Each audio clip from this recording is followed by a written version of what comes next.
ಬರ್ತಾ ಇದ್ದೀನಿ. ಇರಿ ಯಾರೋ ಬಂದ್ರು, ಸ್ವಲ್ಪ ಮಾತಾಡ್ಬಿಟ್ಟು ಮಾಡ್ತೀನಿ. ಓಕೆ, ಸರಿ. ಹೇಳಿ ಸರ್. ಸರ್, ಈ ರೋಡ್ ಎಲ್ಲಿಗೆ ಹೋಗುತ್ತೆ ಸರ್? ನೀವೆಲ್ಲ ಹೋಗ್ಬೇಕಾಗಿತ್ತು ಅಂತ. ಇಲ್ಲ ಸರ್, ಕೆಲಸ ಹುಡ್ಕೊಂಡು ಹೋಗ್ತಾ ಇದ್ವಿ. ಈ ರೋಡ್ ಹೇಗೆ ಹೋಗುತ್ತೆ? ಕೆಲಸನಾ? ಬನ್ರಿ ಕೂತ್ಕೊಂಡು ಮಾತಾಡೋಣ. ಯಾಕೆ, ನೀವೇನ್ ಕೆಲಸ ಕೊಡ್ತೀರಾ? ಬನ್ರಿ ಕೂತ್ಕೊಂಡು ಮಾತಾಡೋಣ. ಅಯ್ಯೋ, ಕೂತ್ಕೊಂಡ್ ಮಾತಾಡೋದಲ್ಲ ಸರ್ ಬೇಕಾಗಿರೋದು, ಕೆಲಸ ಬೇಕು. ಬನ್ನಿ. ಏನು ಕೇಳೋಣ?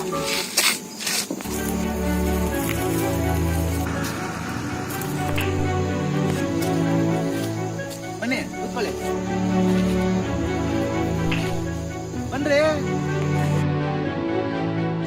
ಬನ್ನಿ ಕೂತ್ಕೊಳ್ಳಿ. ಹೌದು, ಏನ್ ಕೆಲಸ ಮಾಡ್ತಾ ಇದೀರಾ ನೀವಿಬ್ರು? ಯಾವ್ದೋ ಒಂದು ಕಂಪ್ನಿ ಕೆಲಸ ಮಾಡ್ತಾ ಇದೀವಿ ಸರ್. ಸಂಬಳ 10,000 ರಿಂದ 11,000 ಸಂಬಳ ಬರುತ್ತೆ ಸರ್. ಏನು, ಅಷ್ಟೇನಾ?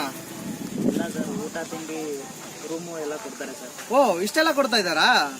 ಅಲ್ರಿ, ಅಷ್ಟೆಲ್ಲ ಕೊಡಂಗಿದ್ರೆ ಅಲ್ಲೇ ಮಾಡ್ಬೋದಲ್ವಾ? ಏನ್ ಸರ್ ಊಟ, ಅವ್ರು ಕೊಡೋ ಊಟ ತಿನ್ಬಿಟ್ರೆ 40 ರಿಂದ 50 ವರ್ಷದಲ್ಲಿ ಹೊಗೆ ಹಾಕೊಂಡ್ಬಿಡ್ತೀವಿ. ಅದಕ್ಕೆ ಸರ್, 10,000ದಲ್ಲಿ ಏನ್ ಜೀವನ ನಡ್ಸಕ್ಕಾಗತ್ತೆ ಸರ್?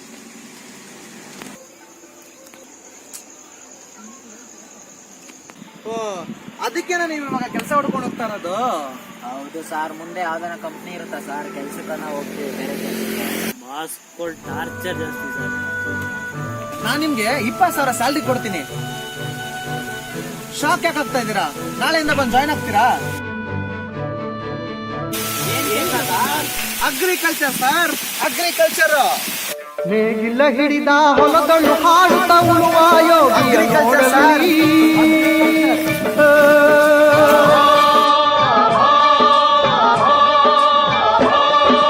ನೇಗಿಲ ಹಿಡಿದ ಹೊಲದಳು ಹಾಡುತ್ತ ಉಳುವ ಯೋಗಿಯ ನೋಡಲ್ಲಿ.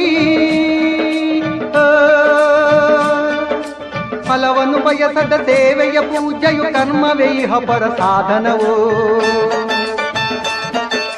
ಕಷ್ಟದೊಳನ್ನವ ದುಡಿವನ ತ್ಯಾಗಿ ಸೃಷ್ಟಿ ನಿಯಮದೊಳಗವನೇ ಹೋಗಿ. ಉಳುವ ಯೋಗಿಯ ನೋಡಲ್ಲಿ, ಉಳುವ ಯೋಗಿಯ ನೋಡಲ್ಲಿ.